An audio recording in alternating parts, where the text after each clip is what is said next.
प्यारे बच्चों, आज के इस वीडियो लेक्चर में हम शारीरिक शिक्षा विषय के दूसरे भाग के बारे में बताएंगे, जिसके अंतर्गत हम ओलंपिक खेलों के इतिहास की पुनरावृत्ति और भारत में ओलंपिक खेलों का स्थान, यानी कि भारत का ओलंपिक में क्या स्थान रहा है, क्या उसका इतिहास रहा है, साथ ही साथ योगासन एवं विभिन्न प्रकार के योगासनों के प्रकार बताऊंगा। तो पुनरावृत्ति के तौर पे ये बताना चाहूंगा कि ओलंपिक खेलों का इतिहास जो है काफी पुराना है। यह अंतर्राष्ट्रीय स्तर की सबसे बड़ी प्रतियोगिता है। अंतर्राष्ट्रीय स्तर पे कई प्रतियोगिता होती हैं, जिसमें प्रमुख स्थान जो है ओलंपिक का है, फिर राष्ट्रमंडल का है, एशियाड का है, और भी प्रतियोगिताएं होती रहती हैं। आधुनिक ओलंपिक खेलों का जो आयोजन हुआ वो 6 अप्रैल 1896 में यूनान के एथेंस शहर से हुआ था। ओलंपिक खेलों का जो आदर्श वाक्य है वह साइटियस, अल्टियस और फोर्टियस है, जिसका तात्पर्य क्या है?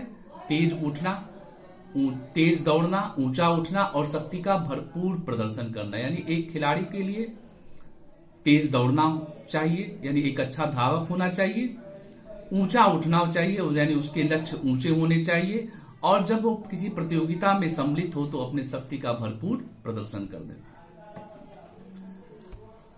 भारत में 135 करोड़ की जनसंख्या है, लेकिन अभी तक जो इसका इतिहास रहा है ओलंपिक खेलों में बहुत अच्छा नहीं रहा है। यद्यपि विगत वर्षों में कुछ भारत ने अच्छा करने का प्रयास किया है। तो विभिन्न जितने भी भारतीय खिलाड़ी ओलंपिक खेलों में या भारत ने जब जब ओलंपिक खेलों में अच्छा प्रदर्शन किया उनको मैं आपको बताऊंगा। जैसे हॉकी खेल की बात की जाए तो हॉकी हमारा राष्ट्रीय खेल है और 29 अगस्त को हम राष्ट्रीय खेल दिवस के रूप में भी मनाते हैं, मेजर ध्यानचंद की जन्म शताब्दी के रूप में। जन्म दिवस के अवसर पर प्रत्येक वर्ष हम क्या करते हैं? राष्ट्रीय खेल दिवस मनाते हैं। भारत ने हॉकी में अब तक 1928, 32, 36, 48, 52, 1956, 64, 80 में स्वर्ण पदक प्राप्त किया है, जबकि 1960 के ओलंपिक खेलों में भारत ने रजत और 1972 के ओलंपिक खेलों में भारत ने कांस्य पदक प्राप्त किया जाए। अगर व्यक्तिगत खिलाड़ी की बात की जाए तो भारत के कुश्ती खिलाड़ी जो है केडी जाधव फ्री स्टाइल कुश्ती में सर्वप्रथम 1952 में भारत की तरफ से व्यक्तिगत खिलाड़ी के रूप में कांस्य पदक जीतने वाले पहले खिलाड़ी हुए। यद्यपि कुश्ती में भी एक टीम जाती है, लेकिन अगर वास्तव में व्यक्तिगत प्रतिस्पर्धाओं की बात किया जाए तो 1996 अटलांटा ओलंपिक में, जो कि शताब्दी ओलंपिक समारोह के रूप में मनाया जा रहा था, 100 वर्ष पूरे हो गए थे, उसके उपलक्ष्य में अटलांटा ओलंपिक में भारत के लिएंडर पेस जो टेनिस से संबंधित हैं, उन्होंने कांस्य पदक जीता। भारत की महिला खिलाड़ियों के बारे में बात किया जाए तो महिला खिलाड़ियों की तरफ से कर्णम मल्लेश्वरी ने 60 किलोग्राम कुश्ती में, क्षमा चाहूंगा, 60 किलोग्राम भारोत्तोलन प्रतियोगिता में भारत की तरफ से कांस्य पदक जीता। यह प्रतियोगिता जो है सिडनी में हुई थी, यानी ऑस्ट्रेलिया में। 2004 के एथेंस ओलंपिक में भारत के राज्यवर्धन सिंह राठौर ने निशानेबाजी में रजत पदक हासिल किया। 2008 के बीजिंग ओलंपिक में भारत के कुश्ती प्रतियोगी 66 किलोग्राम वर्ग में कांस्य पदक हासिल किया। सुशील कुमार ने और अभिनव बिंद्रा ने किसी भी व्यक्तिगत स्पर्धा की निशानेबाजी में पहली बार भारत की तरफ से स्वर्ण पदक प्राप्त किया। 2012 का ओलंपिक भारत के लिए काफी अच्छा रहा, जिसमें कई खिलाड़ी ऐसे हुए जिन्होंने अपने विभिन्न विभिन्न क्षेत्रों में पदक को हासिल किया। वह लंदन में हुआ था, जिसमें भारत के निशानेबाज विजय कुमार ने रजत, कुश्ती में सुशील कुमार ने रजत पदक, गगन नारंग ने निशानेबाजी में कांस्य पदक, MC मैरी कॉम ने मुक्केबाजी में कांस्य पदक, साइना नेहवाल ने बैडमिंटन में कांस्य पदक तथा योगेश्वर दत्त ने कुश्ती में कांस्य पदक प्राप्त किया।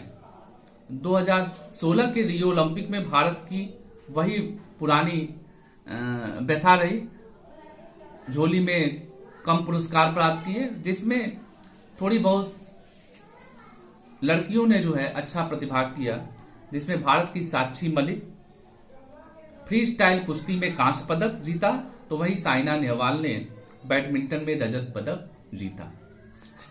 इसके नोट्स को भी मैं आपके साथ इस वीडियो में दे दूंगा। आगे की जैसे बात करेंगे योगासन। योगासन दो शब्दों के योग से मिलकर बना है, योग धन आसन। योग क्या है? चित्त की वृत्तियों को रोकता है तथा मन को स्थिरता प्रदान करता है। यानी जो आपका मन है वो चंचल है, उस चंचल मन को स्थिरता प्रदान करता है। आसन का अभिप्राय है मनुष्य के किसी विशेष अवस्था से, और वह अवस्था जो उसे अधिक समय तक रहने के लिए प्रेरित करती है, अर्थात शक्ति तथा अवस्था का सम्मिलित रूप ही योगासन है। महर्षि व्यास जी ने योग के बारे में कहा कि योग एक समाधि है। वहीं पतंजलि ने कहा योगश्च चित्त वृत्त निरोध, यानी योग के द्वारा जो है चित्त के अंदर जो विकार है उसको रोका जा सकता है। योगासन से लाभ क्या है? इससे शरीर में रक्त संचार नियमित होता है, अनेक प्रकार के गंभीर रोग दूर होते हैं, स्मरण शक्ति बढ़ती है, पेट की कब्जियत दूर होती है। योगासन के माध्यम से शुद्ध वायु फेफड़े में आती है, जिससे जीवन शक्ति बढ़ जाती है। मनुष्य का मानसिक, शारीरिक एवं आध्यात्मिक विकास भी होता है।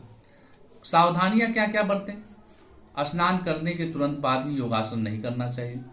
खुले स्थान, एकांत तथा हो सके प्रातः काल में ही योग करना चाहिए। भोजन करने के बाद कम से कम 2 या 3 घंटे के अंतराल के पश्चात ही किसी योगासन को करना चाहिए। बालिकाओं के लिए कुछ प्रतिबंधित योगासन है, जिसमें भुजंगासन, धनुरासन, मध्येंद्रासन आदि, इन सभी को इन्हें नहीं करना चाहिए।